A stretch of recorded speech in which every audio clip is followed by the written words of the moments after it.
Welcome to ডিমার্স 365। আজকে আমরা দুর্দান্ত 10টি ইডিয়ম করব এবং এই ইডিয়মগুলো আমরা এমন ভাবে পড়ব, এমন ভাবে জানবো যে ভবিষ্যতে আমাকে আর পড়ার দরকার নেই। আমি যে কোনো সময় যদি অপশন দেখি তাহলে আমরা সেটা যেন টিক মারতে পারি। দেখো কি করে শিখবো। দেখো, to bell the cat means, অর্থাৎ তোমাকে ইডিয়ম দেখে দেখো, টু বেল দ্য ক্যাট এর মানে বলতে হবে to face the risk, to give advice, to run away, to make noise. তাহলে এখানে আমরা কোন অপশনটি সঠিক করব? দেখো আমরা কিভাবে মনে করব। দেখো, ধরো কোন বিড়ালের গলায় একটা বেল বা ঘন্টা আছে, ঠিক আছে? এবার ধরো তুমি সেই ঘন্টাটা মনে করে বাজাবে। যদি তুমি সেই ঘন্টাটা গলায় টিং টিং করে বাজাতে চাও তাহলে কি হবে? বিড়ালটা তোমাকে কামড় দিতে পারে কিনা। তার মানে তুমি একটা রিস্ক নিচ্ছ ওর সামনে গিয়ে। তাহলে এটাই উত্তর হবে টু ফেস দ্য রিস্ক। তুমি ওই বিড়ালের কাছে কামড় খেতে পারো, তাহলে রিস্ক আছে কিনা বলো একটা। বোঝার পর থেকে তাহলে টু ফেস দ্য রিস্ক তোমার সঠিক উত্তর হবে। চলো পরের প্রশ্ন দেখি আমরা, নাম্বার 2 দেখি। To a hard nut to crack. দেখো একদম ভালো করে দেখো, a hard nut to crack means কি? A foolish person, a difficult problem, an easy task, a dangerous animal. তাহলে আমার এইখানে এ বি সি এর মধ্যে কি হবে? দেখো এখানে to hard nut to crack. আচ্ছা, নাট চেনো প্রত্যেকে? নাট নাট চেনো তো, যে আমরা দরজায় লাগাই বা যে পেরেক হয়, পেরেক ভাবে একটা পেরেক বা লোহা, তো সেই পেরেকটাকে তুমি যদি ভাঙতে চাও, ক্র্যাক মানে কি? একটা স্ক্র্যাচ বা ক্র্যাক করা, ভাঙা, মাঝখান দিয়ে ভাঙা। তো ধরো একটা নাট আছে বা একটা পেরেক আছে, সেই পেরেকটাকে তুমি সহজে কি ক্র্যাক করতে পারবে? সহজে একটা আঁচড় বা ভাঙতে পারবে না। তার মানে ডিফিকাল্ট প্রবলেম সেটা তোমার। তাহলে দেখো সেটা একটা কি? সেটা একটা ডিফিকাল্ট প্রবলেম। বলো, আর কোনোদিন তোমার পড়া দরকার আছে কি? তুমি দেখেই ভাববে যে এ হার্ড নাট টু ক্র্যাক মানে কোন একটা নাটকে বা কোন একটা পেরেককে তুমি যে ক্র্যাক করতে যাবে সেটা হার্ড হবে, তোমার ক্ষেত্রে খুবই কঠিন হবে। তার মানে আমরা বলবো কি এর মানে একটা ডিফিকাল্ট প্রবলেম কিন্তু। চলো নেক্সট দেখো, নাম্বার 3 দেখো, make up once mind. Make up once mind. দেখো মেকআপ মানে কি বলো? মেকআপ মানে কি? মেকআপ মানে কোনো কিছু মেরামত করা, পূরণ করা। মেকআপ মানে ওয়ান্স মাইন্ড। ওয়ান্স মানে কি? কারো মাইন্ডে। তাহলে এর মানে কি হবে? To change opinion, to confuse others, to decide, to imagine. দেখো এখানে ধরো কারো মাইন্ডে তুমি মেরামত করছো। তার মানে দেখো তুমি যখন ধরো কোন একটা ব্যক্তি ধরো ভুলভাল বকছে ধরো, তাহলে তুমি কি করবে? অবশ্যই তাকে তুমি বোঝাবে। তার মানে তুমি তাকে সঠিক পথে নিয়ে যাওয়ার চেষ্টা করবে।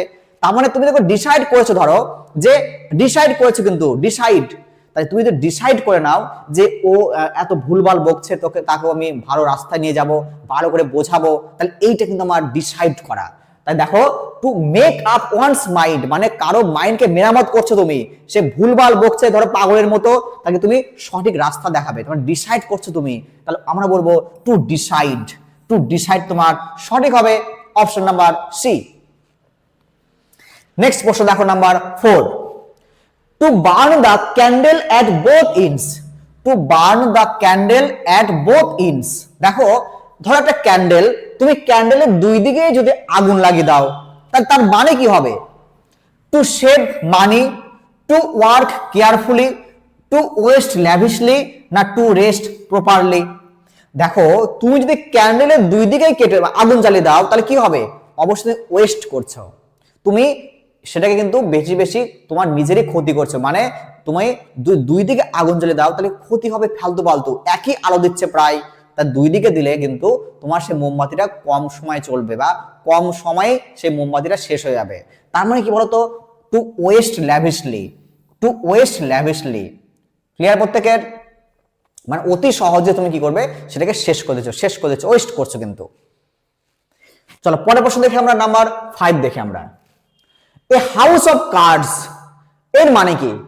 এ strong building, a rich family, a poor plan, না তোমার এ লিগাল সিস্টেম। দেখো এ হাউস অফ কার্ডস, দেখো ধরো কার্ডস, ধরো তাস একটা কার্ড কিনা। এবার ধরো তাস দিয়ে তুমি যদি ঘর বানাও, সেই ঘরটা কি টিকবে? ভাবো তো একবার।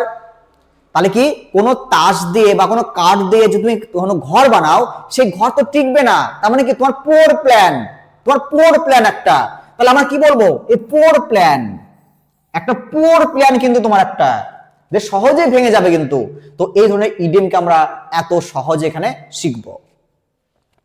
চল পরের প্রশ্ন দেখো, to bite the dust, to bite the dust এর মানে কি হবে? To win the battle, to be defeated in battle, to run fast, to hide fair. দেখো to bite dust, the dust, dust মানে কি ধুলোবালি, আর বাইট মানে কি ধরো কামড়ানো। ধরো দেখবে কখনো কোনো যুদ্ধে যদি যাও, মানে যারা আগে যারা যুদ্ধে যেত তারা দেখবে যখন যুদ্ধে পরাজিত হতো তখন কি দেখবে কি বলতো, মাথাটা নিচু করে, মানে নিচে বসে মাথাটা নিচু করতো। আবার দেখবে অনেক সময় কি হয় বলে না যে ধুলো চাট, ধুলো চাট, তার মানে দেখো তুমি ধুলোকে চাটছো, ধুলোকে চাটবে, তার মানে কি এটা কি একটা পরাজিত করা, মানে তো ও কারোর সামনে পরাজিত হওয়া। তার মানে দেখো কি হবে, to be defeated in battle হবে, যুদ্ধে তুমি অলরেডি পরাজিত স্বীকার করে নিয়েছো। তাহলে আমরা মনে রাখবো ডাস্টকে ছোঁয়া বা ডাস্টকে নত হয়ে তোমার মুখে নেওয়া বা কামড়ানো, আমরা কি বলবো এটাকে, আমরা বলবো কোন একটা যুদ্ধে সে পরাজিত স্বীকার করা বা পরাজিত হওয়া। অপশন নাম্বার বি তোমার সঠিক উত্তর। নেক্সট প্রশ্ন দেখো নাম্বার 7, ক্রোকোডাইল টিয়ার্স, খুবই খুবই ইম্পর্টেন্ট, ক্রোকোডাইল টিয়ার্স এর মানে কি হবে, খুব important. Tears of happiness, tears of pain, hypocritical tears না তোমার টিয়ার্স অফ অ্যাঙ্গার। দেখো এই যে ক্রোকোডাইল টিয়ার্স এর মানে মনে রাখবে মিথ্যা কান্না, মিথ্যা কান্না।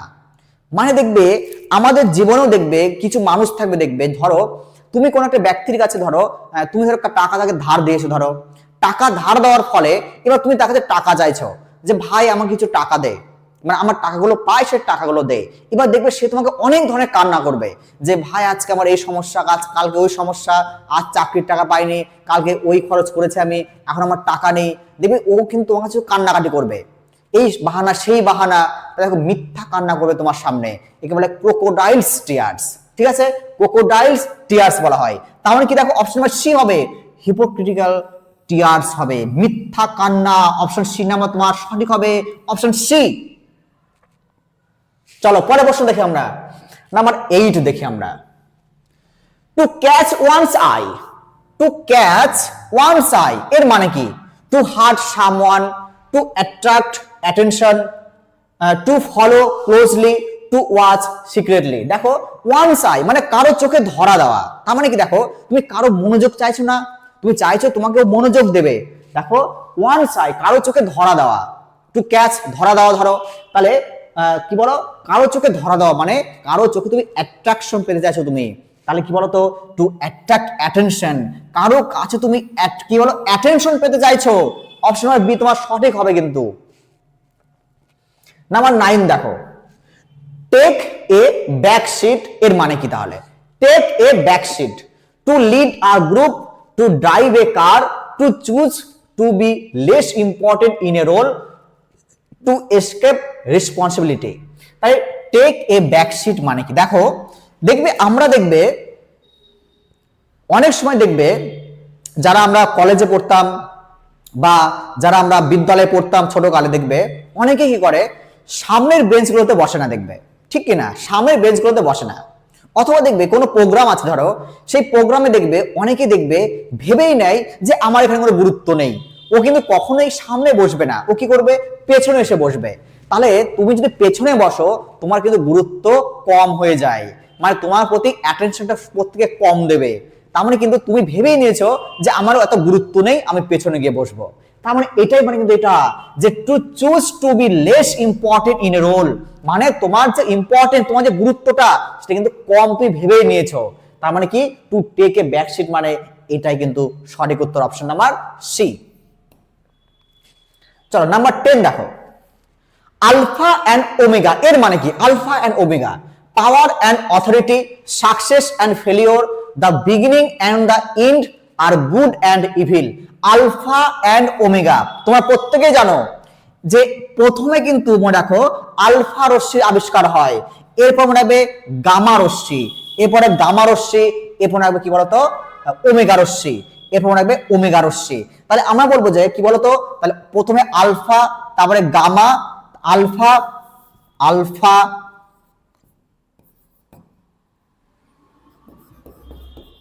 আলফা, তার মনে রাখবে গামা, গামা, তারপর মনে রাখবে তোমরা ওমেগা, ওমেগা, ঠিক আছে। তাহলে আলফা, গামা, তারপরে ওমেগা।